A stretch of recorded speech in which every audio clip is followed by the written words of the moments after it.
mengenai desain intent.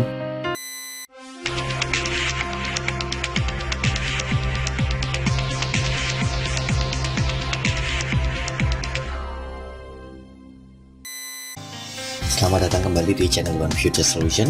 Terima kasih sudah mampir di video ini. Pada kesempatan kali ini kita akan membahas mengenai desain intent dengan membuat model seperti berikut. Kita mulai saja. Kita bisa buat new part.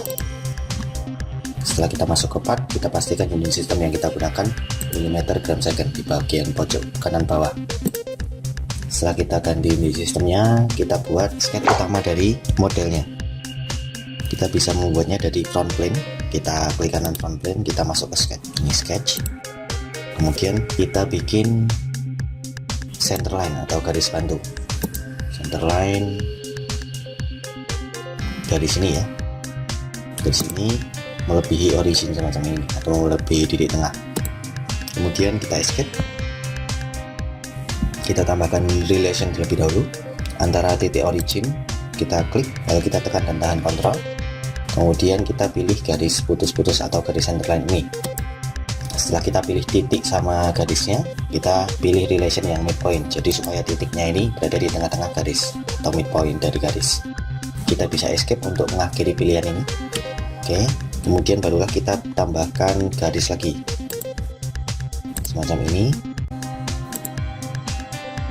Kita escape, kita tambahkan garis lagi semacam ini juga untuk yang bawah. Sekarang kita escape. Nah, sekarang kita tambahkan 3 point arcs. Kalau tidak muncul di sini, kita bisa klik pull down menunya arcs, lalu kita pilih yang 3 point arc. Kita buat dari titik ini, klik, lalu ukurannya kira-kira segini ya. Klik, lalu kita escape. Setelah kita mendapatkan bentukan awalnya, kita bisa menentukan atau menambahkan relationnya. Untuk kedua garis ini, 1, 2, atas bawah ini, kita bisa tambahkan equal. Jadi supaya sama atas bawah. Kita bisa escape. Kemudian barulah kita tambahkan dimensi, semua dimension. Untuk ukurannya atas, kita klik, bawah kita klik, geser. Kita kasih 31,4. Dan untuk garis lengkungnya radius 18. Escape untuk mengakhiri semua dimension. Kemudian kita sesuaikan lagi, lalu kita geser dulu. Nah, untuk titik tengah dari garis lengkung, klik, kita tambahkan relation dengan garis ini. Kita coincidentkan atau tempelkan saja, coincident.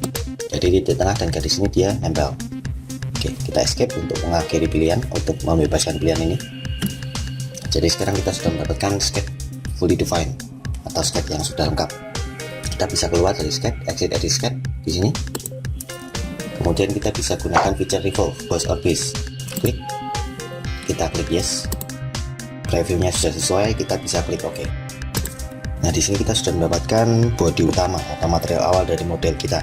Sekarang kita mau membuat segi 6 di sini di permukaan bagian atas ini. Kita klik permukaannya, klik kanan bisa. Lalu kita buat sketch baru, sketch. Klik. Setelah kita mengaktifkan jendela sketch semacam ini, kita bisa normal tuh, Ctrl 8. Kemudian barulah kita buat sketch polygon. Seginya atau sisinya 12 di number of side ini, kita masukkan 12. Kemudian biarkan inscriber circle atau lingkaran bantuannya di dalam polygon. Lalu kita klik dari titik tengah ini atau titik origin, klik, geser keluar sampai segini aja, klik. Kemudian kita bisa tekan escape. Di sini kita sudah mendapatkan bentukan geometri dari segi 12 kita. Nah, kemudian kita atur untuk ukurannya smart dimension. Nah, untuk lingkaran garis putus-putus ini kita klik, kita geser keluar sini, klik. Jadi ukuran diameter lingkarannya itu 15,2. Kemudian kita bisa tekan escape untuk mengakhiri smart dimension. Di sini seharusnya dia sudah fully defined sketch atau sketchnya harusnya sudah lengkap. Tapi di sini garisnya masih biru. Artinya masih under define atau masih ada yang kurang lengkap. Kita bisa coba klik tahan titiknya, salah satu titik dari polygon, klik tahan, geser. Nah, di sini dia masih bisa berputar bebas. Kita harus menambahkan, lepaskan ya. Kita close, escape dulu untuk membebaskan pilihan. Nah, di sini kita harus menambahkan relation di salah satu sisinya ini, salah satu garisnya. kita klik garis yang ini salah satunya. Setelah kita klik, kita tambahkan relation horizontal untuk garis tersebut, semacam ini. Kemudian kita bisa tekan escape. Nah, di sini kita sudah mendapatkan fully defined sketch. Tadi masih biru karena dia masih bisa berputar, belum terkunci, semacam itu. Sekarang kita bisa exit edit sketch, lalu kita tampilkan pandangan isometrik, Ctrl 7. Di sini kita bisa gunakan sketch ini untuk extruded cut feature. Nah, kita aktifkan extruded cut, kedalamannya adalah 24 mili. Kita masukkan di sini 24. Kemudian kita klik di luar area sketch ini untuk menampilkan previewnya. Setelah previewnya sudah sesuai, kita bisa klik OK. Nah, sekarang kita sudah mendapatkan cut slot dari segi 12 ini. Kemudian kita buat lubang diameter 9,7 pada bagian bawah sini. Oke, kita buat sketch baru untuk lubangnya di permukaan bagian dalam ini, permukaan datar ini. Kita klik ya, klik kanan. Kita buat sketch baru, sketch. Kita normal tuh tampilannya, Ctrl 8. Kemudian kita buat sketch circle, lingkaran. Dari tengah, klik keluar seperti ini. Escape untuk mengakhiri. Oke, sekarang kita perlu menambahkan dimension, smart dimension, klik. Kita tambahkan 9,7, enter. Oke, escape. Nah, sekarang kita sudah mendapatkan lingkaran. Kita exit edit sketch di sini. Kemudian isometric view, Ctrl 7. Kita extrude cut. Di sini biarkan dia panahnya ke bawah atau arahnya ke bawah. And kondisinya kita perlu ganti dari plane menjadi true all, jadi supaya dia selalu tembus. True all. Oke. Sekarang kita bisa lihat di bawah, nah dia sudah mendapatkan lubang yang tembus. Oke, sekarang kita bisa tekan Ctrl 7 untuk isometrik. Di sini kita akan membahas mengenai membuat plane atau menambahkan plane baru selain ketiga plane standar ini. Jadi kita bisa membuat sketch di atas plane yang kita buat. Untuk membuat plane baru, kita bisa masuk ke features ini ya, lalu ke reference geometry. Kita klik reference geometry lalu pilih plane. Jadi untuk menambahkan plane baru, kita bisa masuk features, reference geometry, plane. Setelah kita aktifkan plane, di sini muncul properti dari plane. Jadi ada first reference, second reference, dan third reference. Di sini ada 3 referensi yang bisa kita gunakan untuk membuat plane baru. Kita bisa klik panahnya ini dulu, panah kecil di samping part 1 ini. Kemudian kita bisa klik top, katakanlah top. Ketika kita klik top, dia sudah terdaftar di sini sebagai first referensi atau referensi pertama. Nah, ini preview dari plane baru kita. Jadi ketika kita klik top, dia didaftarkan sebagai referensi pertama. Nah, di sini ada pilihannya. Dari referensi pertama ini, top ini, plane barunya jaraknya 10 mm. Kalau kita mau ganti ya tinggal diganti katakan 15, macam ini. Kemudian kita bisa kosongkan dulu ini pilihan first referensinya. Klik kanan di kotak yang pink ini, delete. Kemudian katakanlah kita pilih yang right. Nah, right, dia udah mau menampilkan preview plane baru dari right plane dengan jarak 20 mili. Coba kita pilih yang lain sekarang untuk settingannya atau pengaturannya. Sini kita bisa klik paralel. Nah, jadi kalau kita bisa lihat di sini previewnya menjadi kuning dan message-nya ini menjadi kuning juga. Kalau kita pindah ke sini lagi ke offset distance, dia menjadi fully defined. Fully defined berarti dia tidak membutuhkan referensi lagi. Cukup satu referensi ini saja atau right plane ini saja sebagai referensi utama. Kalau kita pilih yang paralel, dia menjadi kuning message-nya di sini. Itu menandakan bahwa kita harus membuat atau menambahkan referensi berikutnya atau referensi kedua untuk dapat membuat plane baru. Semacam itu. Nah, di sini sudah ada first referensinya right plane. Lalu referensi keduanya apa ini? Katakanlah kita klik salah satu titik ini ya. Klik. Setelah kita klik titiknya, dia sudah didaftarkan di second reference. Jadi plane baru ini dia paralel sejajar terhadap right plane dan coincident atau menempel terhadap titik yang kita pilih. Kalau kita lihat, kita putar dikit, semacam ini. Dia sejajar dengan right plane ini dan dia jaraknya nempel terhadap titik ini. Sekarang kita bisa klik yang perpendicular, coba. Dia tegak lurus ya dengan right plane perpendicular. Kalau coincident, kita klik ya, kita kosongkan dulu yang second reference, klik kanan di kotak yang ungu, kemudian kita delete. Coincident dia nempel. Jadi plane baru yang akan kita buat ini cuma menempel di right plane, jadi istilahnya cuma ngopi saja. Kemudian kita bisa kosongkan dulu ini right plane nya ini. Jadi sekarang kita bisa klik salah satu titik dari ini sisinya. Titik yang kita pilih ini kita masukkan sebagai referensi pertama, coincident. Kemudian second reference kita pilih yang garis miring ini, garis yang menyentuh titik ya. Jadi ketika kita klik titik sebagai referensi pertama dan garis sebagai referensi kedua, dia akan otomatis menampilkan pengaturannya. Di sini first referensinya titik nempel coincident ya, dan juga second referensinya edge atau tepian, dia perpendicular. Plane yang kita buat ini, plane baru ini, dia nempel terhadap titik ini dan juga tegak lurus terhadap edge atau tepi ini. Nah, semacam ini.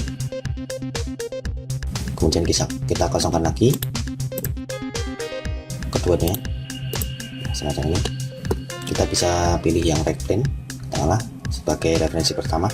Kita klik dulu kotak referensi pertama, lalu kita bisa pilih yang right plane.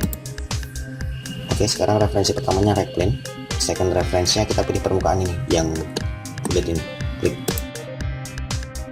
Nah, jadi itu tadi sedikit mengenai pembahasan pembuatan plane baru di SolidWorks. Oke, kita close dulu. Nah, jadi apabila kita ingin membuat plane di sini atau menggambar sketch di sini, sedangkan di sini tidak ada pilihan plane-nya atau sketch medianya, kita bisa membuat plane baru.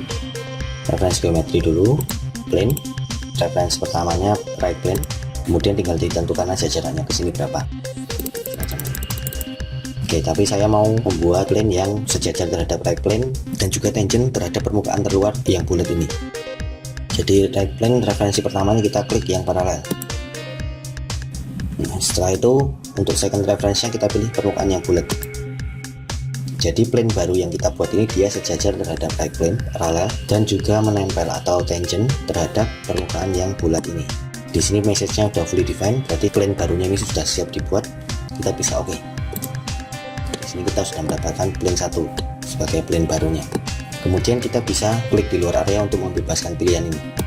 Baru di sini kita akan menambahkan hole wizard atau lubang M5, ular M5. Hole wizard. Di sini kita pilih jenis lubangnya, straight tab. Standarnya ISO, type-nya bottoming tab hole. Kemudian turun. Untuk size-nya kita bisa masukkan M5. End condition-nya biarkan true all dulu.